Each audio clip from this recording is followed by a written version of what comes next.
Hi everyone, it's Alex from AutoStore here. So this is the final episode of me breaking down the Forrester report, episode number 11. So just going to go through the cash flow chart and how the ROI actually looks. So the total payback, how much net benefits you're actually getting from it, and what that kind of translates to in terms of like an interest rate for a investment. So we'll jump straight in. So you can see here on the cash flow chart, the initial investment being 5.33 million euros, which talked about over the last couple of weeks, and then the ongoing costs being about 340,000 euros a year.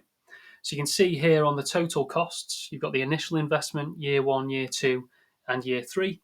So your total costs in the 3-year period that we're calculating the ROI is 6.3 million euros. So that's your outlay over that 3-year period. In terms of your benefits, so in year one, you'd get a benefit of 3.9 million euros. So your net being 3.5. Year two, 4.4.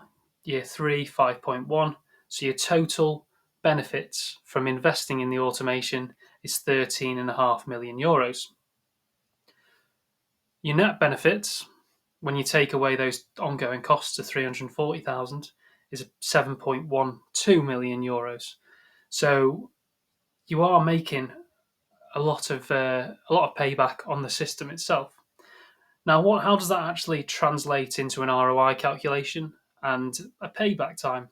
So you can see on the chart in the middle of the screen there that where the blue line crosses the sort of 0 point, that is when you're starting to make money on your investment.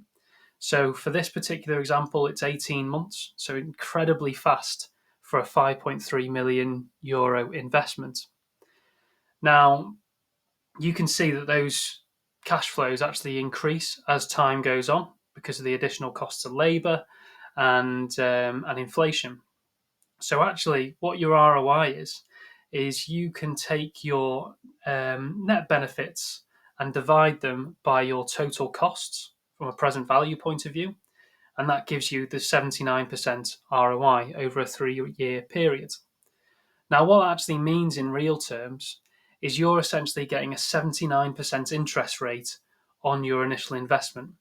So if you put in 5.3 million euros into a bank account and got 79% interest on it, that's essentially what you're doing by installing the AutoStore. Well, that's essentially what happened for this business. So it is an absolute no-brainer when it comes to signing this kind of a project off. And that's what I wanted to really get across in these videos that I've been doing over the past few weeks, that your ROI can be fantastic on an automation solution. Now, one thing that people don't take into account very often is what happens if we don't invest now. So if you look at those net benefits in year one, year two, and year three, essentially, if you decide to not invest in say in 2024 or 2025, you're essentially costing yourself those benefits, or you're missing out on the opportunity of gaining those benefits. So there's definite cost to actually not investing. So you can see here that if you put off investing in this case, AutoStore for 3 years, you're actually costing yourself as a business 13.5 million euros by not investing today.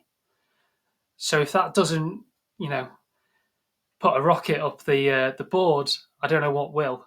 So I think talking about what happens if you don't do it are also very important in when you're actually talking about your ROI. Like the savings you make in automating are actually costs for you at the moment as an operation. So it's really important to look at that.